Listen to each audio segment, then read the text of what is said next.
The ancestors return to us, we who are the current incarnated world guardians, the keys to the kingdom on earth as it is in heaven.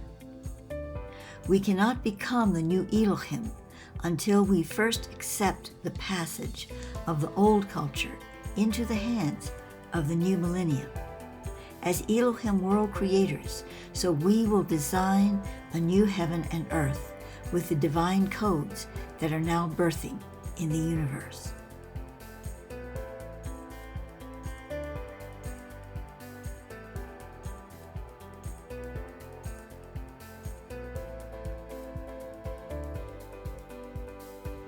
Healing of the self. Within the context of the message of the passing of the keys of the kingdom and the new millennium, the healing of self is expanded to include the earth as self, inseparable from the evolution of our individual soul selves. We, the new world guardians, are being challenged in our roles as world healers, as the earth and its world is becoming more definitively expressed within us. We can no longer proclaim ourselves world healers outside of ourselves. We must see the reflection of the world in our own spiritual development. In the New Age community, there is a movement to see oneself as the teacher and thereby heal the age-old separation we have created in ourselves from the wisdom divinity we embody. This has been appropriate in our path of return. Yet now we are being asked to wed our Sophia, divine wisdom, to her bridegroom. This bridegroom is the expansiveness evidenced in the next point of foundation. By releasing attachment to our divine wisdom, so we become it, through expansion into the infinite. In other words, over-identification with our teacher roles, even when we know internally we are teaching ourselves, it is important to recognize that we are constantly evolving in that role and that we can only help others expand through our own expansion. Readiness to expand. Be receptive and alert to that magical moment of expansion awaiting you when the pattern of the all is revealed in the chaos. This will be the moment that transports you to a new octave of your spiritual understanding. So the world guardians of the new millennium are being readied for that expansive moment. Be still and listen. Be humble to the truth that all you know, all you think you are or have become, is but a mote in the eye of a greater sight, an ever-reaching moment in the divine timepiece. Love unfolding. This is the personification of love as a joyous awakening, a new level of experience and expression of this most sacred beingness we call love. Thoth has stressed to me that before the earth may ascend into the new earth star, so we as individuals must each experience our own heart ascension, our own awakening to a new universal level of love within. Right use of primal power. This is the Jaguar presence.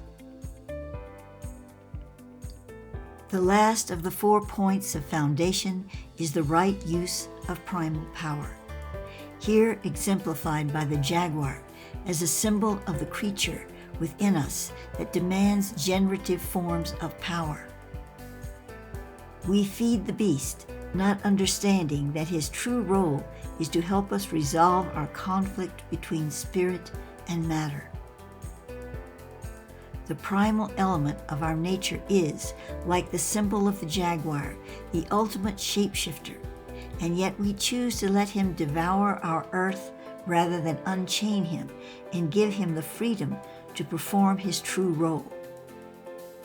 It is the role of transformation, of utilizing the primal power as a bridge into greater realms of material experience, where spirit and matter are reconciled.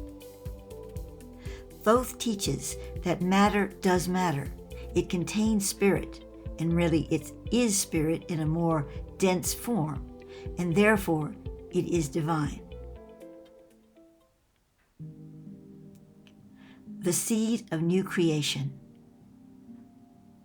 Spirit in flight. We soar in splendor on wings of light. It is our passage to ascension when we release all to receive all.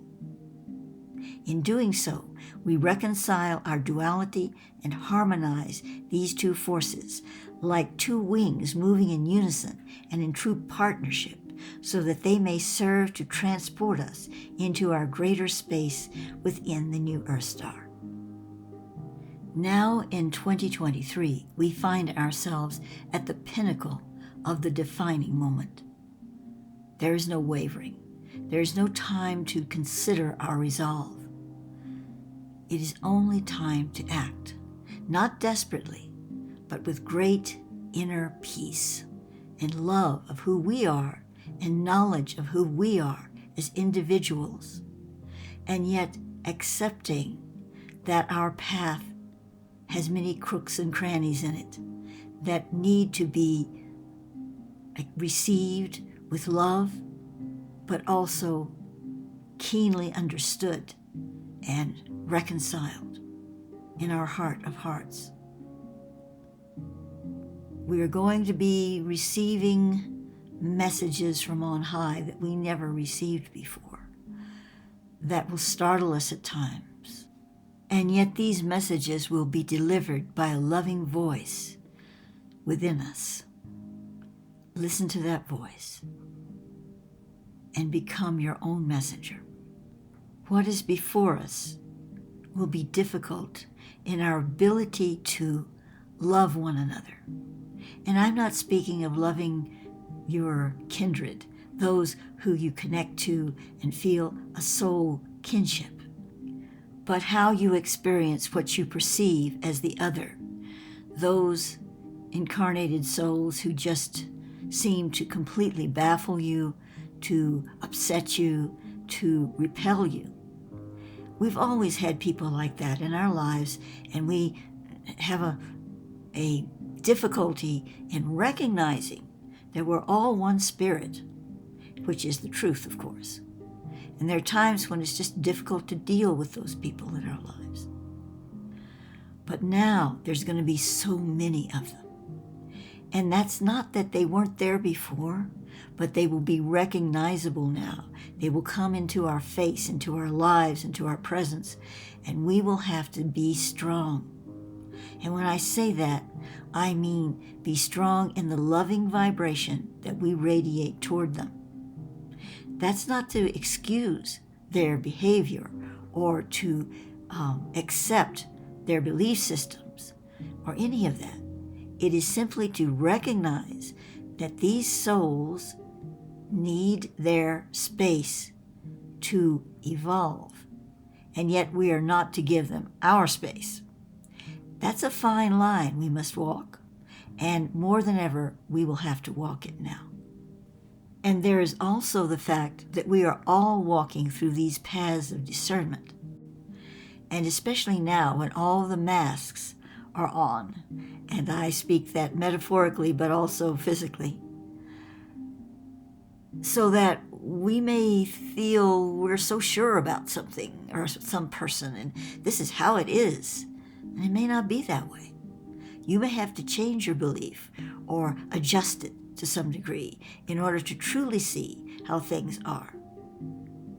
But don't be hard on yourself, because it's all adjustment, it's all expanding, it's all learning.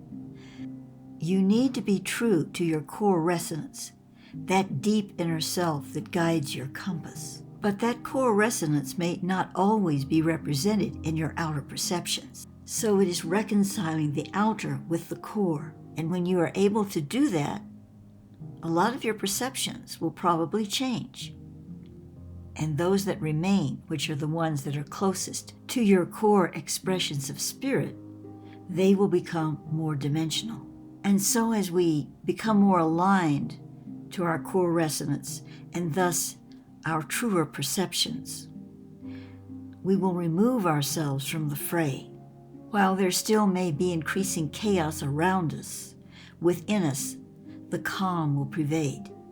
And that is when we come to know our true role as a world creator.